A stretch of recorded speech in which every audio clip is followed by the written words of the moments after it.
What's up, everybody? Chris Harris here from Sample Spotlight, and today we will be checking out Performance Samples Oceania.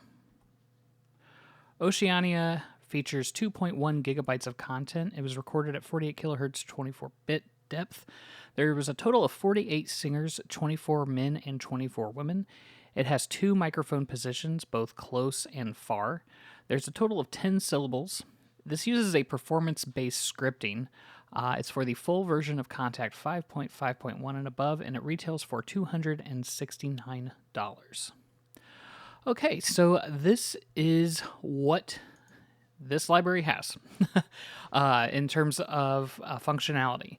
Now, one of the taglines for this company is not for purists.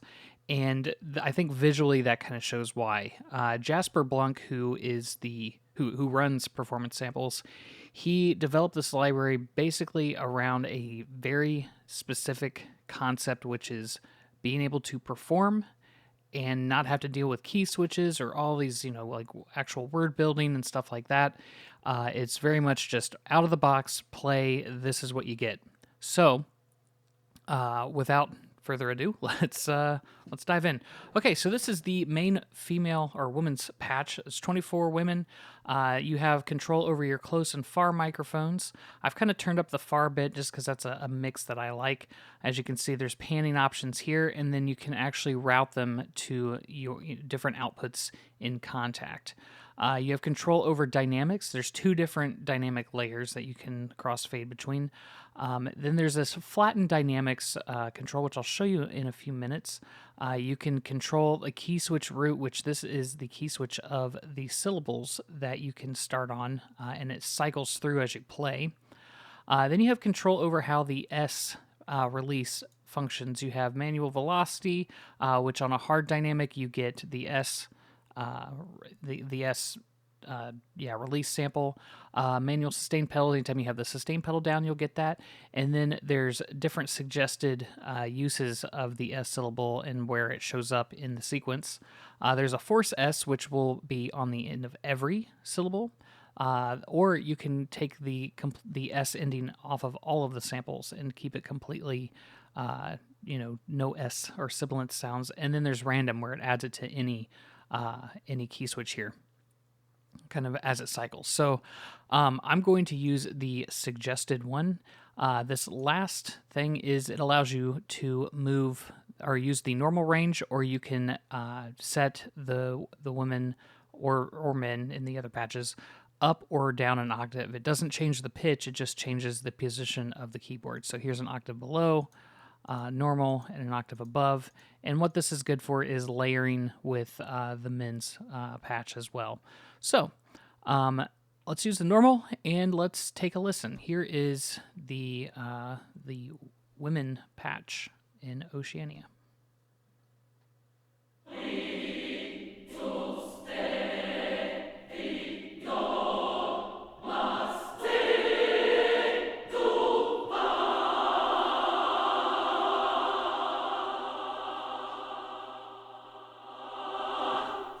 Now, as you can see, I was just playing just long and short notes. I'm not key switching. It's all just right in how you play.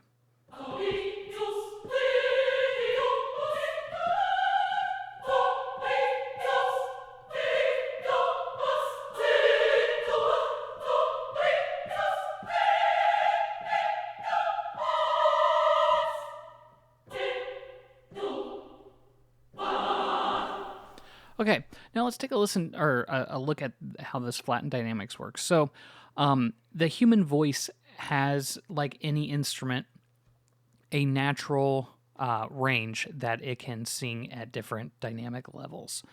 And typically in the lower register, it's harder for the human voice to push out a lot of sound versus the higher register. And so what Jasper has done here is created just a nice kind of way to flatten the dynamic response, so everything's a lot more even across the keyboard. As you can hear down here.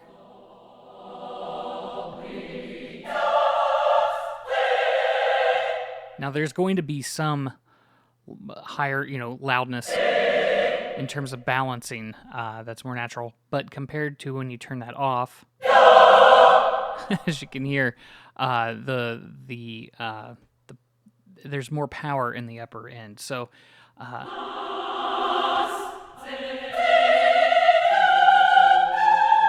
So to me, this is the more natural sounding dynamic range of the human voice, and this gives you kind of more of a not really, maybe a slightly compressed sound to get the range across the keyboard to blend a little bit more and balance better. For anyone who's actually writing for a choir, I suggest not using this because that way you can get a better representation of the dynamic capabilities and kind of the loud and super loud. So, well, I guess the soft and super loud. So one of the things I can note about the sound of this library, it has a very prominent vibrato, and it's designed to kind of cut through your mix. So how you use it, that's up to you, but that's, to me, is the actual inherent sound of this is very specifically designed for kind of big, epic, fast staccato. One of the other features that's not really shown on the interface here, but it's in the pitch bend, is the control of the releases. So with the pitch bend pulled all the way down, you can actually get a shorter release.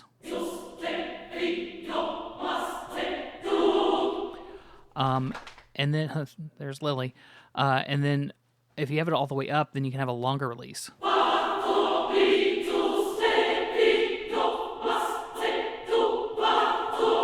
So that gives you flexibility while you're performing to kind of change the actual inherent nature of the kind of short, the releases of your passages. So it allows you to write really quickly and kind of more fluidly depending on the type of lines you want.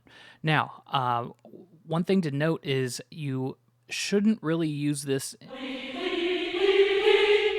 for realism's sake. Playing with a legato playing style doesn't really work well with this library. You need to make sure you have space in between your notes to make sure you're getting the releases and the attacks, together. As you can see, if you play legato, it's staying on the same syllable, and it just kind of sounds a little odd. So it's quick to just play your part down and then go in your sequencer and adjust the actual releases of the notes and get some space in between them, and you'll get a pretty great performance out of it. So I think that so far this library lives up to just the name of the company of Performance Samples. It's very much designed to perform. Okay, let's move. Actually, let's take a listen to the close mics by themselves here.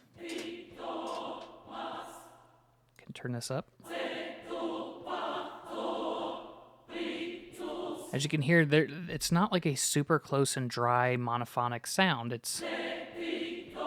There's some room in there, which is a great sound to me. You get the clarity and the dexterity of close mics, but you also get the prominence of the room, which goes a long way.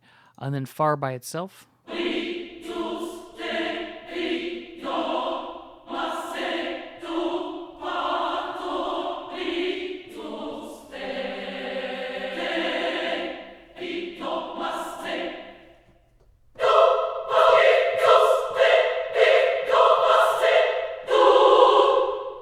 All right, so that's the far mics. Again, a lot more room. You can solo and mute them as needed. So let's move on, take a listen to the min. Okay, same setup. I'm going to use just this blend that I have here, and the close mic slightly panned.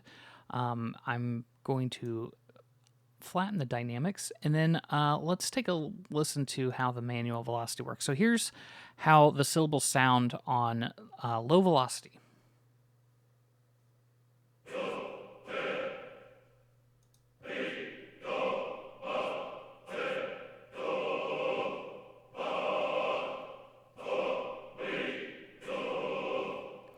Okay, as you can see, no S sounds. Now let's do hard velocity. It shows up on every single one. Now let's take a listen to the manual sustain pedal. This is without.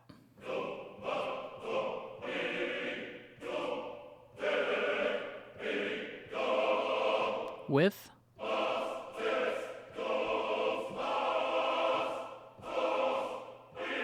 without.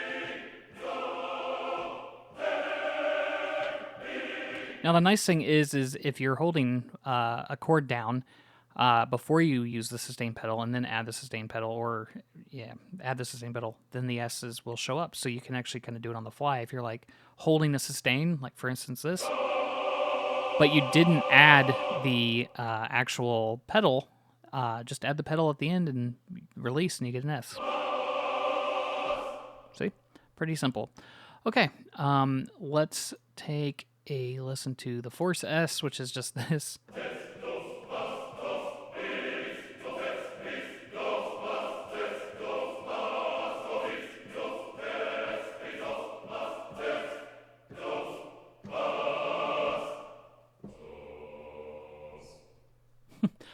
Pretty cool sound. So I think that's one of the things I noted a few years back. I did a demo for another library that it was a vocal library, and it had this very intuitive word builder in it, and it could pretty much do anything. But how the S's were approached was what really brought some life out of it. And I think what Jasper's done with the S's here was very smart because that little subtle sibilance is what helps, I think, choir libraries succeed in how they're done and how they're approached.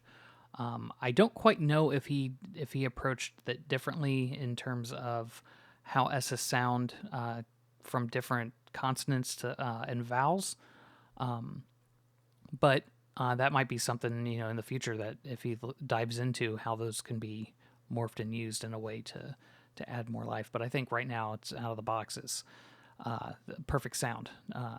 It works very well. So moving on, that's the Min, and this will be a short review because there isn't a lot to really cover. So there is, whoops, let's put that back, and let's bump this up to my balance I like. All right, so here we have Min risers.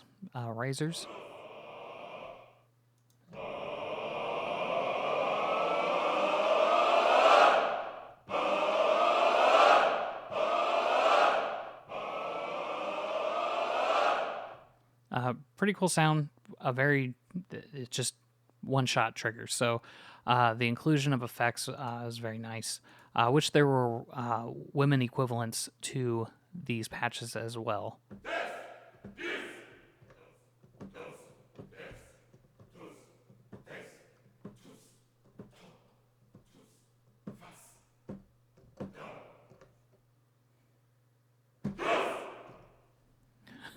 So yeah, there you get shouts, and that's pretty much it for this library. It's 2.1 gigabytes, and looking at the price, a lot of people are kind of concerned by that because there isn't much content to this. But what you're paying for is a library that can perform and sound great right out of the box, with little to no programming in or outside of your DAW to get it to sound right.